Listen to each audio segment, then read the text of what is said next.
por todo o estado, com todos os mineiros.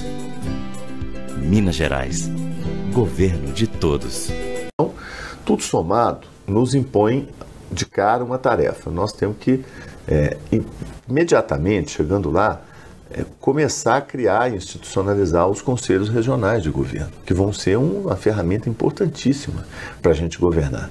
Qual é a ideia do Conselho Regional de Governo? Em cada região, nós vamos ter um conselho de governo constituído pelos representantes da sociedade civil, né, naquela região, empresários, trabalhadores, lideranças políticas, religiosas, o que sejam, e pelos órgãos de governo que atuam ali.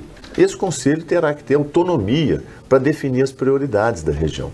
O que é que vai ser feito ali primeiro? É a ponte, é a escola, é o hospital, é a reforma do posto de saúde, é o reequipamento da polícia, porque tudo isso são demandas.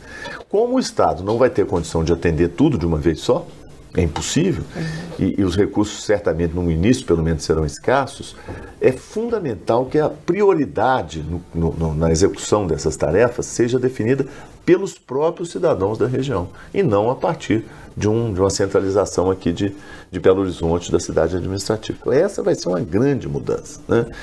É a forma de você envolver as pessoas na resolução dos problemas, né? E de fazer um governo que de fato seja, eu diria, reflita a vontade dos mineiros. Se você tem poucos recursos, consulte as pessoas para saber o que elas querem que seja feito primeiro.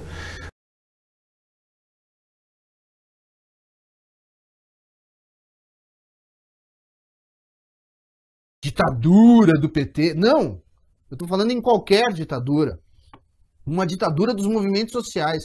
Numa ditadura onde a gente está engessando, onde nós estamos engessando o nosso legislativo e algumas áreas do nosso executivo, estamos prendendo elas dentro desse nome bonitinho de participação social. Tão bem bolado que quando eles, pela primeira vez, eles tentam descrever o que é a sociedade civil, para vocês terem uma ideia de como isso é complexo, para você entender a sociedade civil, desde o século XVIII, os maiores juristas têm tentado dar uma classificação para o que é sociedade civil, e até hoje ninguém chegou numa conclusão disso. E esse decreto começa bem bonito. Ele começa assim dizendo o seguinte, que sociedade civil é o cidadão, eu, você, teu irmão, tua sogra, querendo ou não, acredite ou não, tua sogra é uma cidadã, ok? O cidadão, e aí termina, vírgula, aí ele começa. O coletivo, os movimentos sociais, as entidades. Ele põe a palavra cidadão no começo porque ele sabe que é o que 99% das pessoas vão ler. Ah, então eu sou uma sociedade civil. Não, não é. Não é. No resto do decreto, no restante do decreto, o termo movimento social aparece mais de 24 vezes. Enquanto que a palavra cidadão só é usada nesse primeiro artigo, nessa primeira parte. Ou seja, ele é uma legislação focada em MST, CUT, sindicatos. Ah, mas o que você tem contra MST, contra CUT? Cara, não tenho nada. Eu não tenho nada contra esses movimentos. Mas eu não acho, não concordo, que a CUT tem que se envolver em assuntos do legislativo.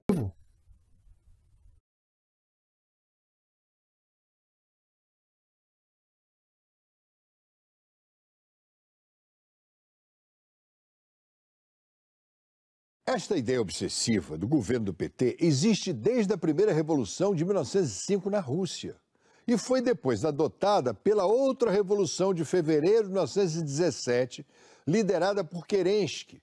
Mas havia uma grande tensão entre os sovietes, conselhos operários, e o governo provisório de Kerensky, que era considerado reacionário pelos bolcheviques. Aí o Lenin teve a ideia de ficar ao lado dos conselhos dos sovietes para desqualificar Kerensky e a Revolução de Fevereiro.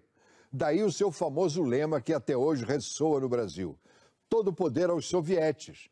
Lenin usou os conselhos, os sovietes, para levar seu partido ao poder em outubro de 1917.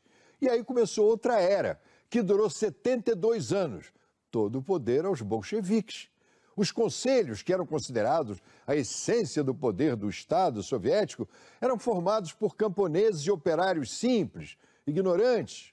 Por isso, Lenin e depois Stalin desclassificaram-nos e eles passaram a ser meros instrumentos do Comitê Central. Ou seja, os conselhos sempre foram usados como uma forma de, a pretexto de democratizar decisões, fazer justamente o contrário, usar os conselhos simbolicamente para fortalecer o poder executivo central. É exatamente o que o PT quer fazer aqui, pois nunca aceitou bem a democracia representativa, apenas usou-a para entrar no poder.